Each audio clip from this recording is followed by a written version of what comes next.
Naam, karibu tena mpenzi mtazamaji, na nakushukuru kwa kuweza kuchagua kusikiliza habari zetu hapa Simulizi Media. Makamu wa Rais Emmanuel Nchimbi amejipata pabaya leo, ashambuliwa vikali baada ya kutoa kauli ya kutatanisha ambayo imewavunja moyo wa Tanzania wengi leo. Bonyeza alama like kisha bonyeza neno subscribe na alama kengele chini ya video hii kabla ni kutaarifu ripoti hizi kwa kina na kwa undani zaidi. Makamu wa Rais wa Jamhuri ya Muungano wa Tanzania Emmanuel Nchimbi leo amejikuta katikati ya mzozo mkubwa wa wananchi kufuatia matamshi ambayo wananchi wengi wa Tanzania waliyatafsiri kuwa ni ya kukaidi na kutojali. Kauli yake ya kuhoji kuendelea kwa mjadala wa matukio ya Oktoba 29 na kuonya dhidi ya kuendelea kwa maneno hayo imezua kukata tamaa na hasira kote nchini leo. Watanzania wengi wameona maoni hayo ya Emmanuel Nchimbi yameshindwa kutambua maumivu ambayo hayajatatuliwa yanayohusishwa na vifo, mauaji, vurugu na maswali yasiyo na majibu ya kipindi hicho.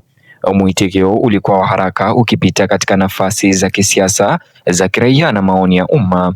Wakosoaji walidai kuwa matamshi hayo ya Emmanuel Nchimbi, makamu wa rais Tanzania, yalipendekeza jaribio la kuzima mazungumzo ya wazi na haki.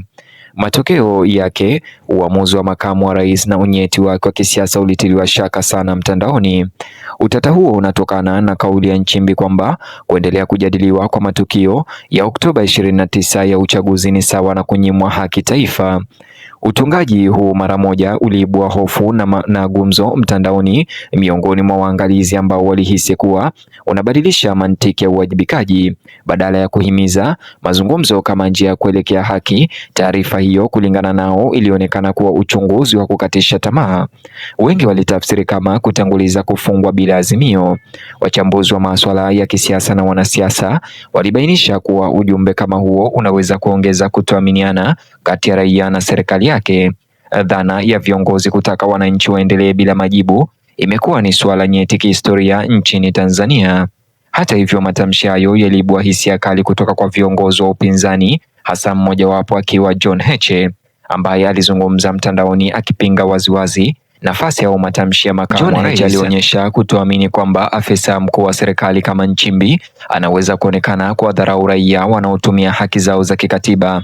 Alisisitiza kwa kuhoji midahalo na kukosoa masuala ya utawala ni nguzo kuu za kidemokrasia.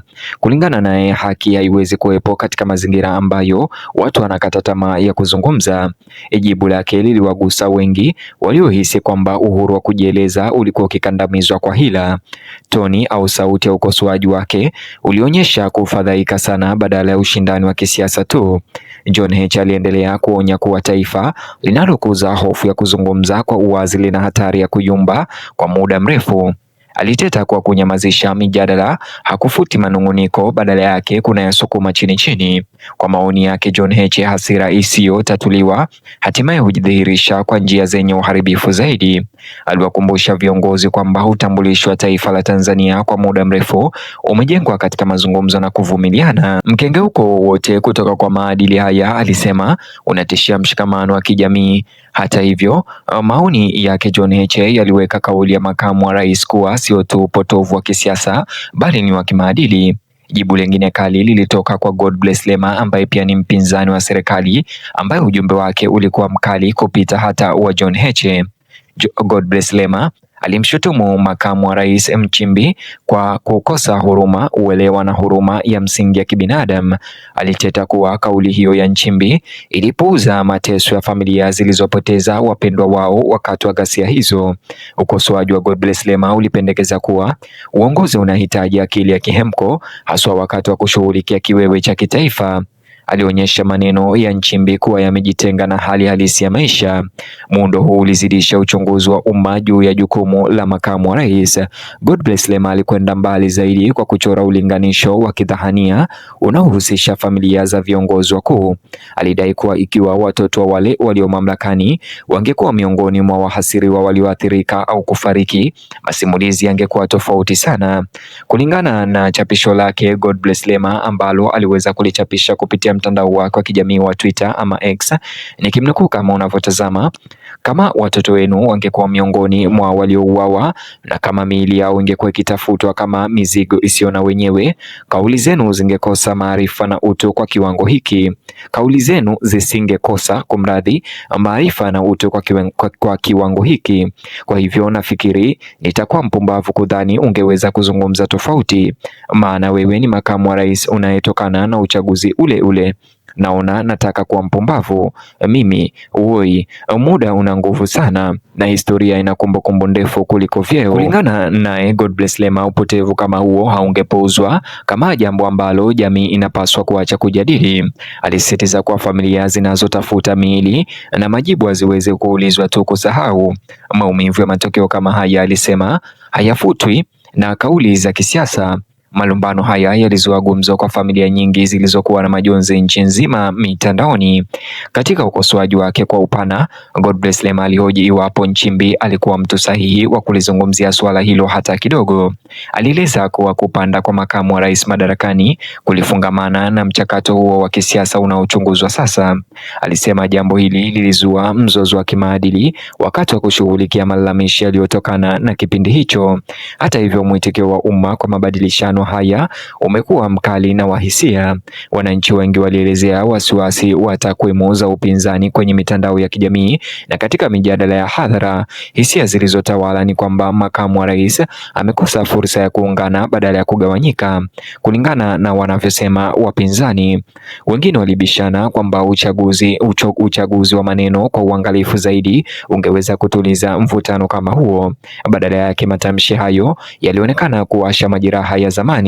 Maoni haya ya Nchimbi sasa yanaangazia jinsi matokeo nyeti ya kitaifa ambayo hayajatatuliwa yanasalia. Wachambuzi wa asasi za kiraia pia walitilia maanani, wakisisitiza umuhimu wa lugha katika uongozi. Walisema kuwa maafisa wakuu lazima wazungumze kwa ufahamu na muktadha wa kihistoria.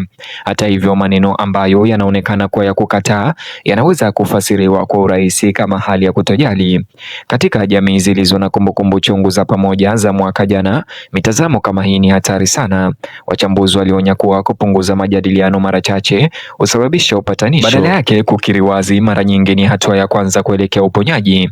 Mzozo huo pia umeibua mjadala kuhusu uhuru wa kujieleza nchini Tanzania. Waangalizi wengi wanaona kauli ya makamu wa rais kama sehemu ya mwelekeo mpana wa kutoridhika na ukosoaji wa umma. Ingawa serikali imeshikilia kuwa inaunga mkono kanuni za kidemokrasia, matamshi kama hayo yanafanya masimulizi hayo kuwa magumu. Wakosoaji wanasema kuwa majadiliano ya kukatisha tamaa hutuma ishara mchanganyiko. Hata hivyo, wafuasi wa mazungumzo ya wazi wanasema kuwa haki na majadiliano havitenganishi.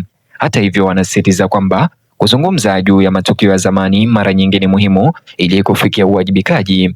Ukimya kwa maoni yao kuwanufaisha wahalifu badala ya waathiriwa. Kwa hiyo utungaji wa makamu wa rais Nchimbi ulionekana kuwa na dosari kubwa na sasa kukosolewa sana mitandaoni. Kwa kupendekeza kwamba majadiliano yanadhoofisha haki, wakosoaji wanasema aligeuza mantiki ya kidemokrasia. Mtazamo huu umeonekana kuwa mgumu kuupinga. Wakati mjadala huo ukiendelea, wito ulizidi kumtaka makamu wa rais kufafanua au kutafakari upya kauli yake. Wengine walipendekeza kuwa maelezo ya umma yanaweza kusaidia kupunguza mvutano. Wengine walibishana kwamba kuomba msamaha kungeonyesha unyenyekevu na uongozi kutoka kwa Emmanuel Nchimbi. Hadi sasa uharibifu unaonekana kuwa tayari umefanywa na mitandao ya kijamii bado imeweza kushika moto kwa matamshi hayo.